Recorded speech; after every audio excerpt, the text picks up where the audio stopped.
Welcome back, everyone, to The Deep Dive. We're going to be taking a closer look at some of the most talked about true crime stories grabbing headlines. These cases, though, aren't just your everyday crime stories. They really make you think. They kind of force us to ask hard questions about guilt and innocence and, even truth itself. Yeah, they really challenge our assumptions about justice, don't they? Exactly. And we're starting with a case that many of you might remember, the Menendez brothers. It's back in the news, and you're not going to believe why. So the LA County DA, they've recommended that Lyle and Eric Menendez, they're the ones convicted of, murdering their parents back in 1989. They're recommending be resentenced to life, but with the possibility of parole. And the really interesting thing here is that because they were under 26 when they committed the crimes, this could mean they'd be eligible for, get this, immediate release. This case has always been a tough one, strong opinions on both sides, always has been. Oh, absolutely. Back then, the brothers claimed they killed their parents after years of enduring abuse. But then there were these questions about their motive, especially with all that crazy spending they did right after the murders. So where do things stand now? What's the latest? Well, some recent documentaries have brought the case back into the public eye, putting those abuse allegations front and center.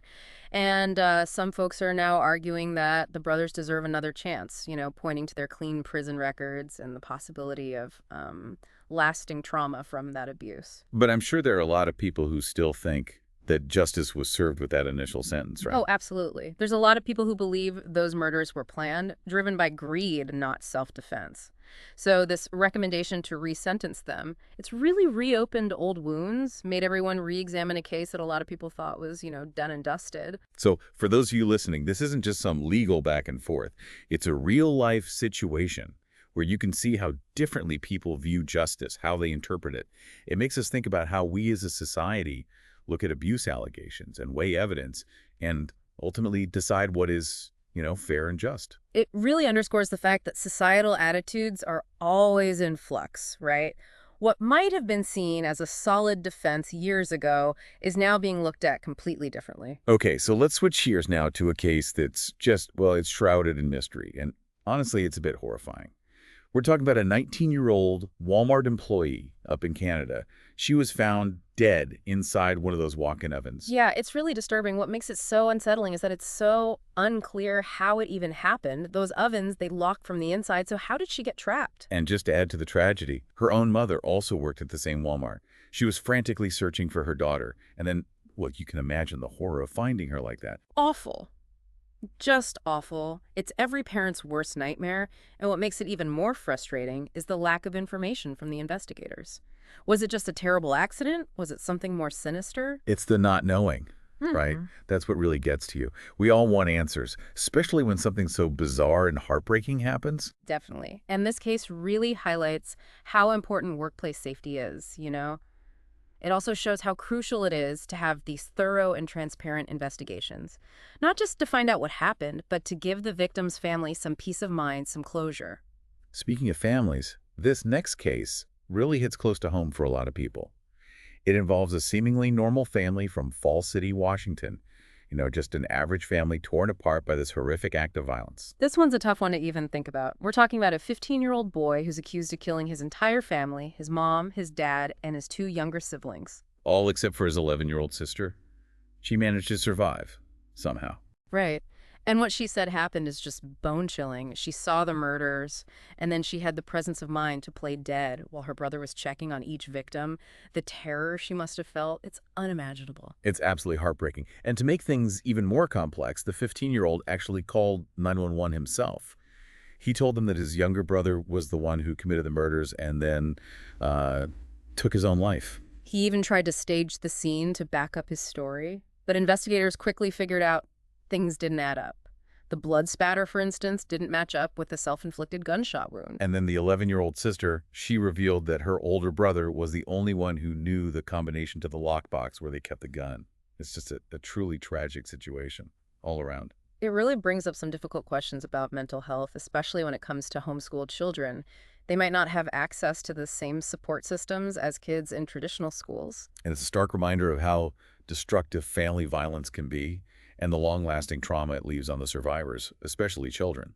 And what's especially important to think about in this case is the possibility of undiagnosed or untreated mental health issues, could there have been warning signs that people missed? These are definitely questions that the investigators will be digging into as this case moves forward. It's a wake-up call that things aren't always what they seem behind closed doors. Absolutely. It really emphasizes the need for open communication and for being proactive, early intervention, and just having resources readily available for families who might be struggling. Okay, let's shift gears again. We're going to move on to a case that exposes a much darker side of wealth and power. We're talking about the former CEO of Abercrombie& and Fitch, Mike Jeffries. He was recently arrested in connection with a sex trafficking and interstate prostitution case. This case really highlights how wealth and power can be misused, how people in positions of authority can exploit their influence for personal gain. The allegations are pretty shocking. Jeffries and two of his associates are accused of spending millions of dollars to host these, well, lavish sex events over a number of years. They allegedly used their money and even job opportunities to pressure people into participating. They even went as far as hiring a whole full-service security company just to keep everything under wraps and make sure everyone signed non-disclosure agreements. It paints a very disturbing picture, doesn't it? A culture of exploitation and intimidation. People with power using it to prey on vulnerable individuals. It's really unsettling. And the fact that they allegedly used non-disclosure agreements and a whole security company to cover their tracks just shows this sense of entitlement, this belief that they were above the law. Absolutely. This case is going to raise a lot of important questions about corporate culture and accountability and how far some people are willing to go to protect their wealth and their reputations. It also reminds us that wealth and status don't make you immune to the law. Justice should apply to everyone equally, regardless of your social standing. And it's important to remember that behind all the headlines and legal talk, there are real victims whose lives have been deeply affected by these alleged actions. Their stories need to be heard, and their experiences should be what drives the pursuit of justice. Now, for a case that feels like it came straight out of a Hollywood thriller, we're going to look at the Lindsay Shiver case. This one's got everything: a love triangle, a murder-for-hire plot, and a legal battle spanning continents. This case is a perfect example of how personal conflicts can escalate to a dangerous level, especially when you throw in infidelity, jealousy, and, let's not forget, a whole lot of money. Shiver is a woman from Georgia, and she's accused of hiring a hitman to kill her estranged husband, who happens to be a former NFL player. And get this, she allegedly did all of this while she was vacationing in the Bahamas with her new boyfriend. Talk about a plot twist. It sounds like something out of a movie. It does, right? Yeah. The setting, the characters, the whole plot, it's all incredibly dramatic. But as we all know, sometimes real life is even crazier than fiction. This case is a reminder that even the most personal conflicts can have huge and unexpected consequences. What makes it even more unbelievable is that after Shiver was arrested in the Bahamas, she was granted bail and allowed to come back to the U.S. under some pretty strict conditions. But then, guess what? She violated those conditions by giving interviews to the media and moving without permission. So now she's back in a Bahamian jail. It almost seems like she couldn't resist the attention, even if it meant risking her own legal case. It really shows how important it is to follow court orders, especially in these high-profile cases where every move you make is under a microscope. This whole case is a wild ride, and it reminds us that every action has a consequence. It also highlights how powerful the media can be in shaping how the public sees these stories, turning a personal drama into a full-blown spectacle. And you can bet there will be more twists and turns as the legal process plays out. It's a case that forces us to think about love, betrayal, and the choices we make when we're driven by intense emotions. Okay, before we move on, I want to go back to something we talked about earlier, something really important: the need for mental health awareness and support, especially after that tragic case in Falls City. Absolutely. That case was just devastating. And it's a stark reminder that we need to pay more attention to the signs of mental health struggles, not just in ourselves, but in the people around us too, especially young people. It's easy to get caught up in the headlines and the sensationalism of these cases. But we can't forget that behind every story, there are real people who are hurting, people who are dealing with real trauma. You're right. It's a reminder to prioritize mental health resources and create a space where people feel comfortable asking for help, reaching out for support when they need it. And it's about being there for each other, offering a listening ear and a helping hand. It's a conversation that we need to keep having, even when it's not in the headlines. We all have a part to play in that. I agree. We need to move away from the stigma surrounding mental health and create a culture of support where it's okay to not be okay, and where seeking help is seen as a sign of strength, not weakness. Well said. And to all our listeners, if any of these cases have piqued your interest, we encourage you to do your own research, look at things from different angles, and come to your own conclusions. Remember, being informed is powerful. And by engaging with these stories thoughtfully and critically, we can all help create a society that's more informed and more just. Thanks for joining us on The Deep Dive. We'll be back soon with another deep dive into the stories that matter. Until then, stay curious, stay informed, and stay engaged. Welcome back to The Deep Dive. We're picking up where we left off talking about the Delphi murderers trial.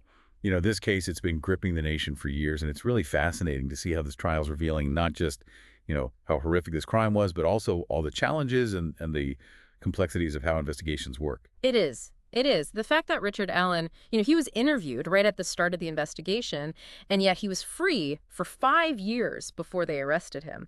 It makes you wonder how closely they really looked at those initial leads.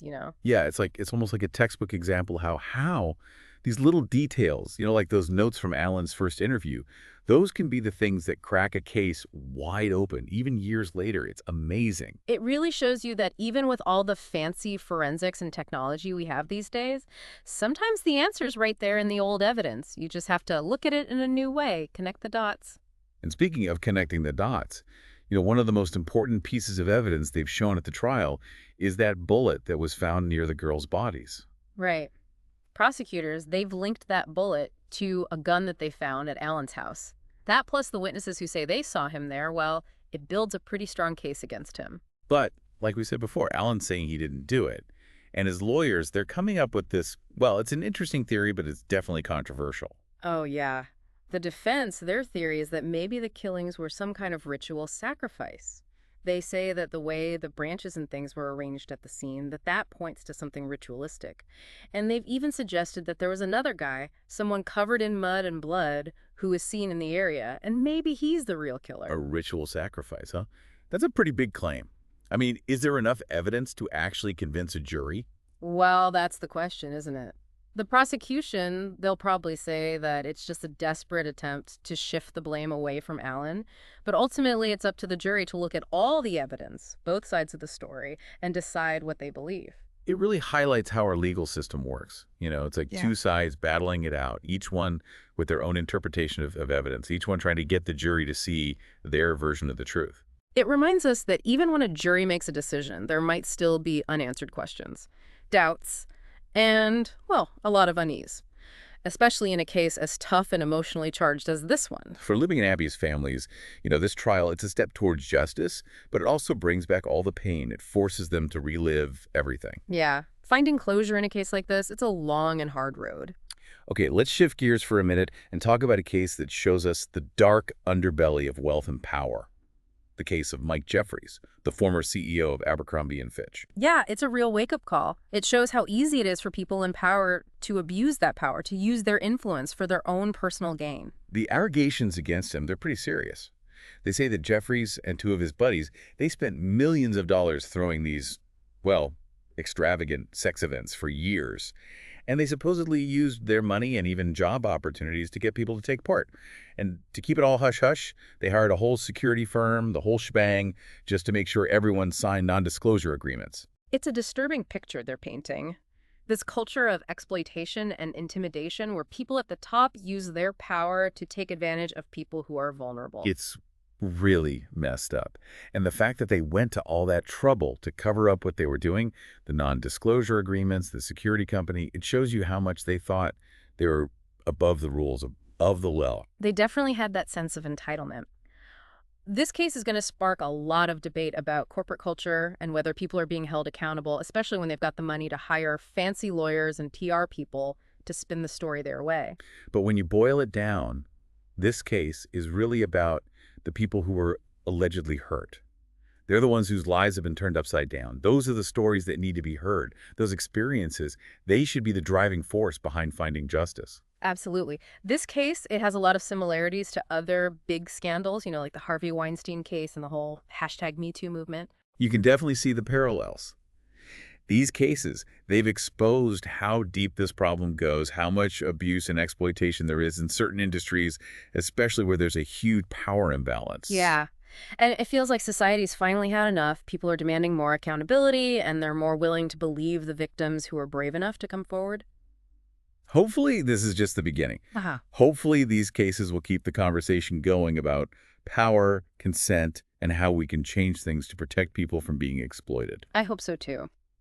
Okay, let's dive into a case that's, well, it's pure drama. Feels like it came straight out of Hollywood. The Lindsay Shiver case. Oh, this one. It's a classic example of how personal conflicts can get way out of hand, especially when you've got infidelity, jealousy, and a ton of money thrown into the mix. It's a story that everyone's talking about because, well, it's got all the elements of a good soap opera, you know. A love triangle, a murder-for-hire plot, Yeah. and a legal battle that's happening across international borders. Shiver, she's this woman from Georgia. She's accused of hiring a hitman to take out her husband, who, by the way, is a former NFL player. And she allegedly did all this while she was on a romantic vacation in the Bahamas with her new boyfriend. Can you believe it? It's like something you'd see in a movie. I know, right? The setting, the characters, the whole plot, it's all so over the top. But like they say, truth is stranger than fiction. This case shows us that even when it's just personal stuff, the consequences can be enormous and totally unexpected. And to make it even crazier, after they arrested Shiver in the Bahamas, she got bail. They let her come back to the U.S., but with a lot of rules she had to follow. And then what does she do? She breaks those rules, starts giving interviews to the press, moves without permission. Now she's back in a Bahamian jail. It's like she couldn't stay out of the spotlight, even if it meant messing up her whole legal situation. It shows you how important it is to do what the court tells you to do, especially in high-profile cases like this one. This whole case, it's a wild ride. And it reminds us that every action has a reaction, you know? It also shows how much power the media has to influence what people think, how they can take a personal story and turn it into a huge spectacle. Oh, for sure. And as the legal stuff keeps going, you can bet there'll be more twists and turns. It's a case that really makes you think about love, betrayal, and what people do when they're driven by strong emotions. Before we wrap up this part, I want to go back to something we talked about earlier, the importance of mental health awareness and support, especially after that heartbreaking case in Fall City. That was a truly tragic case. It shows us how important it is to be aware of the signs of mental health struggles, not just in ourselves, but in everyone around us, especially young people. It's so easy to get swept up in the headlines and the sensationalism of these cases, but we can't forget that these are real people with real pain and real trauma. You're absolutely right. We need to make mental health resources a priority and create an environment where people feel safe asking for help, reaching out for support when they need it. And it's about being there for each other, offering a listening ear and a helping hand. It's a conversation that needs to continue beyond the headlines. We all have a responsibility to be part of it. I completely agree. We need to move past the stigma surrounding mental health and create a culture of support. It's okay to not be okay, and seeking help is a sign of strength, not weakness. Well said. And to all our listeners, if any of these cases have caught your attention, we encourage you to dig deeper, explore different perspectives, and come to your own conclusions. Remember, knowledge is power.